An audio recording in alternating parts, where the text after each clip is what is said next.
د خیراتونو د جانمازونو خرچه به په حج پسې نه چې ته ټول حساب ولګې چې دومره خرچه خو د زما د حج نه علاوه کیږي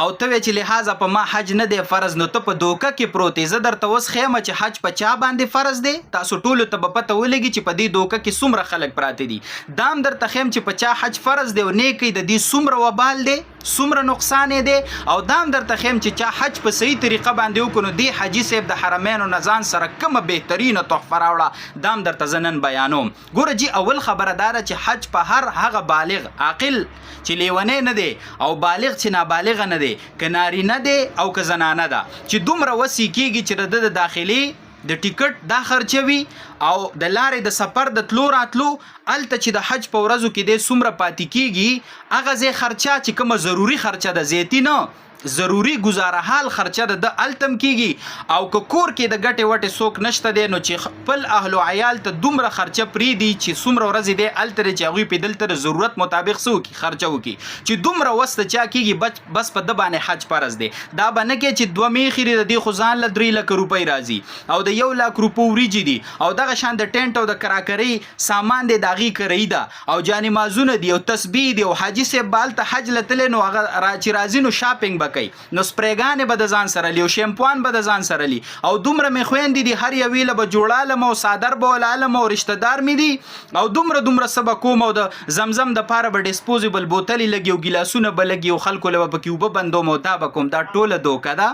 دا په دوکه کې پروت دي که د حسابونه ته کې نو حج د 2 چنده او 3 چنده او 4 چنده ته ورسو بیا خو په ډېرو کمو خلکو فرض دی نو تاسو د دې نه اندازه والی چې په لکونو خلک په دې دوکه کې پراته دي چې هغوی دا حسابونه په څه پسې ولي په حج پسې ولي خو حاجي صاحب په دوکه کې پروت دی حدیث کې راځي چې په چا حج فرض یعنی دومره وسې کېږي او دی حج ونه کي نو فرق نشته که یهودي مري که نصراني مري ګوره خطرناکه خبره ده ګورې د دې د مشابهت د یهودي او د نصراني سره ځکه ورکړو چې یهود او نصوارو به حج نه کوو هغوی به حج له نه راتله ټیک شوله او د مشابهت د مشرکینو سره ځکه ورنکړو چې مشرکین په ابتدا کې چې په حرمینو بند نو حج له به راتلو او چې کوم سړی مونځ نه کوي د هغه مشابهت د مشرکینو سره ورکړی ځکه هغوی به مونځ نه کوو خو چې کوم سړي باندې حج فرض دی او حج نه کوي د مشابهت د یهودو او نصوارو سره ورکو دومره خطرناک مرګ تاله راتلی شي چې فرق نشته که ته یهودي مري او که نصراني مري دا څومره خطرناکه خبره ده ښه بیا چې کله ته حج کې که نه نو حج په صحیح طریقه باندې او که په اخلاص سره او که دا پړه کې مه راوله چې ګاونډي ته مې او تربور ته مې خلک حاجي صاحب وایي چې ما ته هم حاجي صاحب وایي بخښنه غواړم هغه یو حاجي صاحب حج له تللی و که نه چې راغی وي د کلي دوکاندار ته یې ویل چې ته زما هغه کاتره واړوه د قرض وایي دوکاندار خوشحاله چې جوړ ماله پیسې راکوي قرض راله ختموي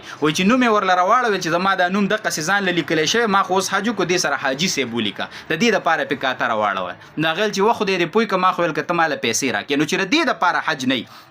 او بل دا ده چې د ویډیوګانو د تصویرانو د پاره حج نه وره حدیث کې راځي چې کم سړی حج وکي الته پرفحش خبري ونه کی د الله نه پرمانی ونه کی د ګنا نه د سپاک شو لکه په کوم ورځ چې د مور نه پیدا شوی یو وړه او غټه ګنا پکې نشته حاجي صاحب څومره بهترینه تحفه به د ځان سره راوړي الله دې زمونږ د ټولو نصیب کی صحیح شو لو بد قسمت دی هغه سړی مال چاته پرې دی مال دې چاله جمع کړي حدیث کې راځي حج کې جلدی وکي تاسو کې چاته پته نشته چې کوم عذر د پیخیدون کړي او مال چاته پرې دی بچو ته پرې دی چې مړ شي که نه مړ شي اره 2 روپو بیکاره کپن بدل راوړي که نه او دپن به دي کي او یو څو ورځې پورې به در پسې هغه رواجي خیراتونه وکړي چې وایي ګاونډي به بیا وایي چې د پلار پسې خیرات نو که د دې وجې چې کوي 3 او جمعه او څلوېښتي او کال بس خبره ختمه جي بیا به پې بچي مزې کوي ته به دقسې مجرم او ګناهګار په قبر کې سي پروت به د الله د سزا سره به مخامخ وا د الله بنده چاله ګټي د مرګ څه پته لګي چې په کوم ځای کې د اخیری سلګۍ د اخیری ساده ده دا څه پته لګي لاړ شل ته ځان د ګنا نه پاک کو الله نه وغواړه او د ویډیوګانو تصویرانو د پاره مکو چې خلک درته ماشاءالله مبارک وي او بس حج دی په سین لاوشي او ته د قشان چې څنګه ورلړونه تلې وي اقصي ورلړونه رالی نو داسې حجونه مکوه په صحیح طریقه باندې حج وکړه او په اخلاص سره حج وکړه او د الله د رضا دپاره وکړه الله دې موږ او تاسو ټول بار بار بوزي یقینا چې ډېر په دنیا کې د جنت مقام دی د حرمینو الله دې موږ تاسو ټول بوزي او که چا وس کېږي او دی نځي الله دې توفیق ورکړي ودې جاړي الله ته چې الله ولې مې نه غواړې دغه ځای ته ولې مې نه میلمه کې نو پکار ده چې هغه د الله نه وغواړي څومره کیدی شي نو مسلمانانو ورونو ته دا پیغام ورسوي چې دا خلک په دې غور وکړي او د احمد فریضه ادا کړي وصلی الله علی النبی